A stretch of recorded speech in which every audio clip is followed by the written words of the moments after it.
Hello friends, welcome to Carewell laboratory.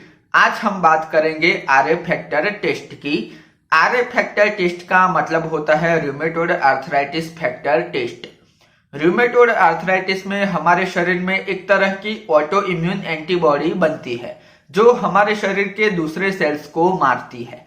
तो हमारी body में ये ऑटो इम्यून एंटीबॉडी है कि नहीं, वो इस टेस्ट से जाना जाता है। RA factor test rheumatoid arthritis के लिए रिकमेंड किया जाता है। अगर किसी पेशेंट को आर्थराइटिस के लक्षण है, जैसे कि उनके जॉइंट्स में सूजन है, दर्द है, मॉर्निंग स्टिफनेस है, तो किस तरह की किस टाइप की आर्थराइटिस है वो देखने के लिए आरए फैक्टर टेस्ट करवाया जाता है। जोड़ों में इन्फ्लामेशन, सूजन, दर्द की समस्या कई कारणों से हो सकती है, जैसे कि ऑस्टियो आर्थराइटिस बुढ़ापे में होता है, या किसी को इन्फ्लामेशन के कारण हो सकता है, किसी को ऑटोइम्यून आर्थराइटिस है या रूमेटॉइड आर्थराइटिस है। इन सबको देखने के लिए, पहचानने के लिए, जोड़ों में दर्द, सूजन किस कारण से हुआ है ये जानने के लिए आरए फैक्टर टेस्ट करवाया जाता है। तो ये रूमेटॉइड आर्थराइटिस के पेशेंट में बढ़ा हुआ मिलता है। तो अगर किसी को रूमेटॉइड आर्थराइटिस है तो उस केस में आरए फैक्टर बढ़ा हुआ मिलेगा।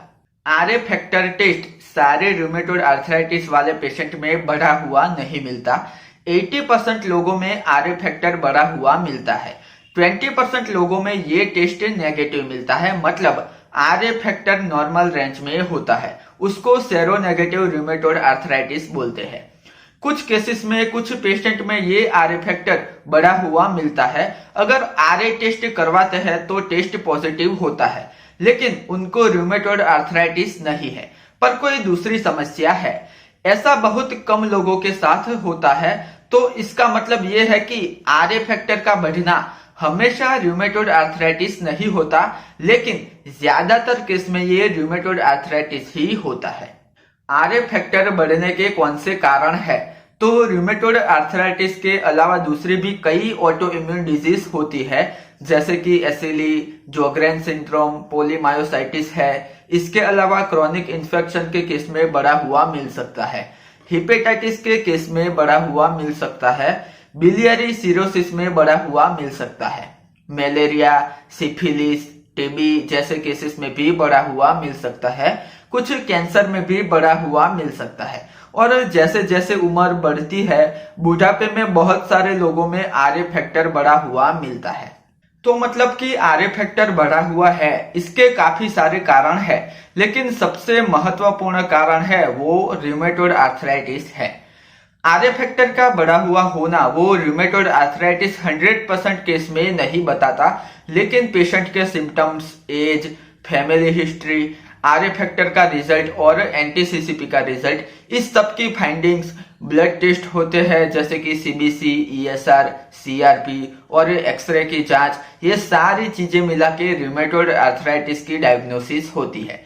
सिर्फ अकेले आरए फैक्टर के रिजल्ट से आर्थराइटिस की डायग्नोसिस नहीं होती।